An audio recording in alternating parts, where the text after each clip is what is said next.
Well, I think it was a dream for both of us. Passion in Action was a conversation for, I think, quite a number of years. I mean, Judith might probably know more precisely how long, but it was something that definitely was a deep conversation that we had many times. I know I've always known Judith to have a very, very deep commitment to sort of social issues and awareness and extreme awareness about what's going on. And, we talk a lot about doing something like that. We should do something like that, we would say. And eventually we said, why not? Let's create a space where it doesn't matter if you know NLP or not, where people can get together and really, bring their heartbeats to the world. And that's the only agenda, is to go, how can we apply some of our knowledge and NLP knowledge, as well as, the various expertises that, we have in other areas. How can we create a forum where people can come and really have an opportunity to dream together, have the opportunity to bring their heartbeats to the world and make it into something tangible,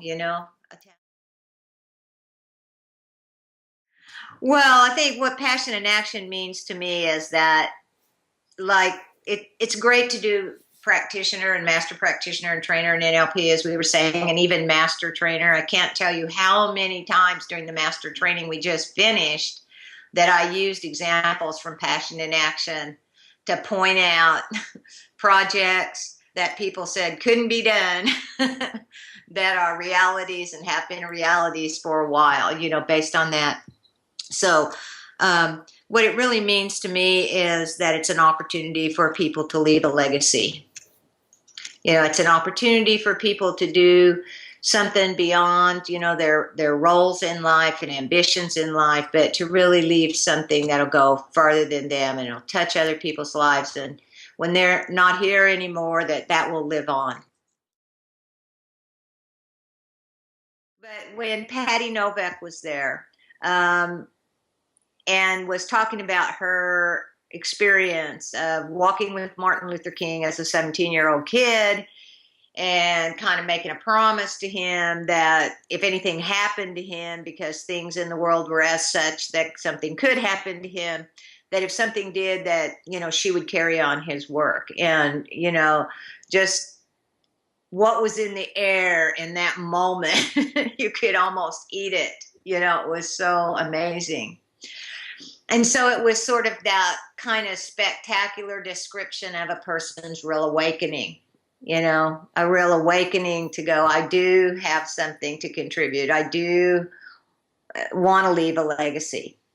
And another one that really pops to my mind was John Spears. And Judith and I were modeling John Spears, and he was talking about his project, for being able to support people with various kinds of physical issues and stuff, in companies, so that they could actually have some opportunities there. And it was his sort of innocence and the simplicity of going, well, I don't know what I'm doing, and wow, am I doing all that? But the clarity with which this whole strategy and structure sort of unfolded. But he was so humble and innocent around, in a way, what he had inside of there, to offer. So those are the two that really jump out for me in the moment. Well, I mean, she's like a soul sister. Working with Judith is like, gosh, that's such a great question. First of all, it's fun. I feel like it's an easy flow. We're just sort of in the same resonant field all the time somehow. It's easy to sort of really have that deeper connection and resonance. And I think because we share some values that are really strong, first of all, that Judith is always so much fun, incredibly smart, extremely well read, and a researcher in a way that I am absolutely not. So I think we also have not only these commonalities, but with Judith, I think there's also these complementarities that just make for a really beautiful strength. Well, I think we have really a lot. First, as I said, I think NLP is about, as Robert would say, it's tools for dreamers. And so, first of all, it creates the opportunity for people to really share it, have a dream, permission to dream, motivation to dream, to share the dream, and to get feedback and support around it, to have other people connect to that and find overlapping places in a way in their dreams, and finding those places where the dreams overlap so they can find a sense of mutual support. Now, sometimes that's only by going, yes, I that you're on it, you're on the path. Don't give up on that. And other times it's a real concrete, here's a set of connections that can make a difference and help bring this into reality. So I think around the process of dreaming and projects, first of all. Second of all is that, that state of being inside of the human being, that inner game, or the inner world, that connection between the cognitive mind and the somatic mind into the field, so that people have, there aren't any challenges in the inner world, and once you can kind of clear out the limiting beliefs, and I can't, and it's not possible for me, and I don't deserve it, and I really don't have anything to contribute, all that, sort of stuff that happens on the inner game, that's such challenge. Then there's a sense of there's something that can flow out of that. There will be challenges. Anybody who has a project and a dream big enough to inspire others is probably going to meet challenges in the outer world. But NLP really does also offer the tools to kind of respond to the challenges in the inner world, each other's successes. And, to be able to get a sense of that structure, a sort of a cognition or a metacognition about that structure of success, so that as a human being, I have the potential to recapitulate that, to uptake it in my way, and use that as a form that can support my project. Mm. And also to model my own successes. It gives me the tools to model when I've been successful with something and when it's been a challenge, and the difference that makes the difference. Exciting. It's going to be exciting to have a space where it's really like a residential. I mean, it is a residential space where, we can really eat together and share, together through the whole day. And because I always say, the real learning is not necessarily happening in the classroom. The real learning quite often is happening in the deeper conversations and connections that are made outside, in the evenings and at lunch breaks and coffee breaks. And it's so much fun to get back to doing passion in action again, because it sort of is my passion in action. Certainly, I think that people that don't yet have a very well formulated project or vision, that they will certainly come out with something a lot more tangible and doable, and with a lot of support to do it. I know that.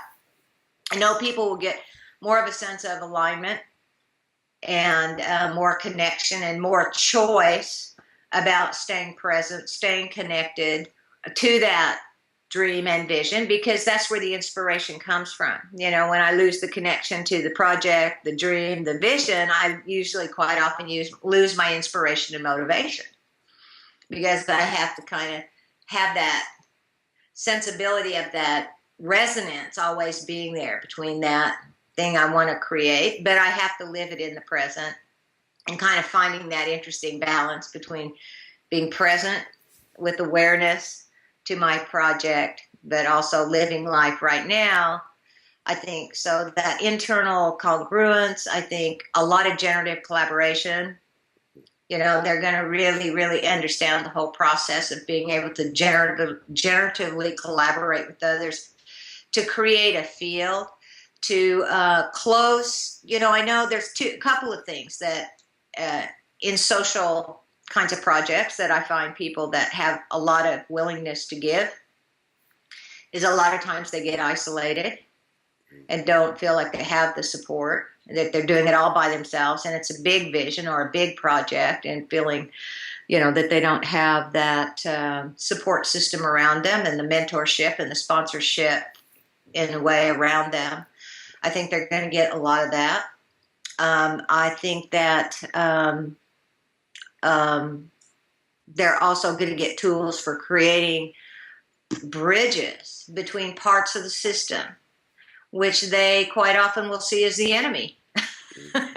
This is the part of the system that's making this thing happen, whether it's, refugees, or whether it's children being abused, or whether it's elderly or homeless, or, teenagers not having some kind of a support system to make better decisions, whatever that might be. Well, bridges. People are going to be able to get tools for building bridges to the parts of the system that we kind of want to blame for that, but to start to be able to hold the system and the whole field in a way that at least gives the opportunity to think about how would you build a bridge, because a lot of times it's by connecting, just like connecting to ourselves in a deeper way, connecting to another part of the system in a deeper way, gives us a way to build the bridge. But not only that, a lot of times we can change that into a real ally. That part of the system can become an ally. Quite often it's the same part of the system we really need,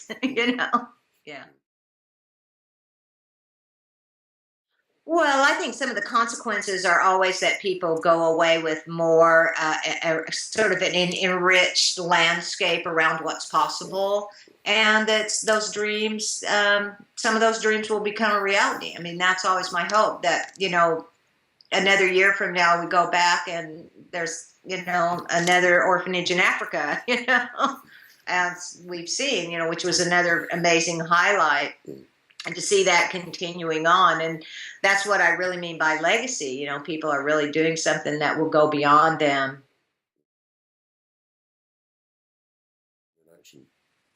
Well, I would like to see passion in action be happening all over the world. I think I would really love to see, Chile going, come do passion in action here, or doing some, approximation of something like that. It'd really be beautiful to see the whole NLP community in various forms kind of taking up that torch in a way and making that a part of everything else they do, whether it's integrated or not integrated, or separate, but it's an awareness that's held in the field. I think that would be a really beautiful thing from my point of view, that it's an awareness held in the field. And I think that through this kind of idea of more and more developing this sense of balance between the ego and soul, where people start to make a distinction between what's just my role and ambition, but really what's my special heartbeats and my uniqueness, and how can I leave something that goes beyond me. I think the more that sort of is generated in the field, the better, of course. But I think passion in action was one of the, the seminars that really ignited and really sort of represented, even though we didn't talk about it that way, that's what we were trying to say. Let's find this place where there's that balance between making a contribution that outlasts me and just, sort of living my ambition for me and mine. Well, that's a great question. I guess, one of the things that comes to mind right now is like next year, I think there's a certain amount of healing that has to happen in the field before more I think there is good generative collaboration. I see it mostly when people come to a seminar or something, and it's part of the process of the seminar, and it's an ongoing process, and people are doing it, and they're getting a reference experience for doing real generative collaboration. How well that sustains itself outside, I don't know.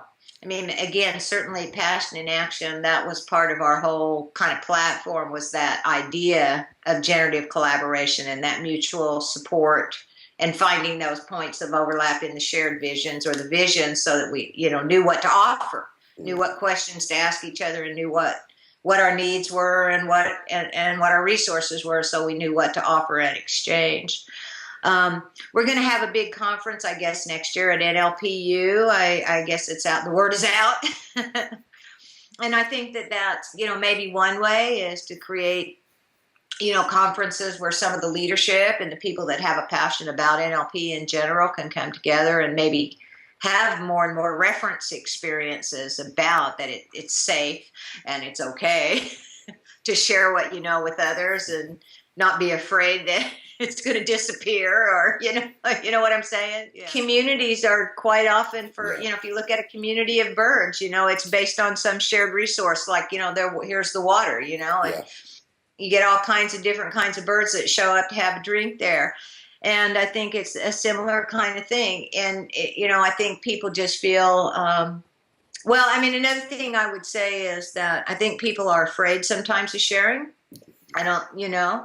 And people have so much to share, and that, people are making judgments about each other, like you said, which, we have the tools in NLP to say, hey, there's enough, you can have enough strength in yourself that you don't have to be challenged or threatened by somebody else having an idea. And that will only grow stronger from that. And that is our community, We just need, to have more reference experiences about having the shared drinking space, I think.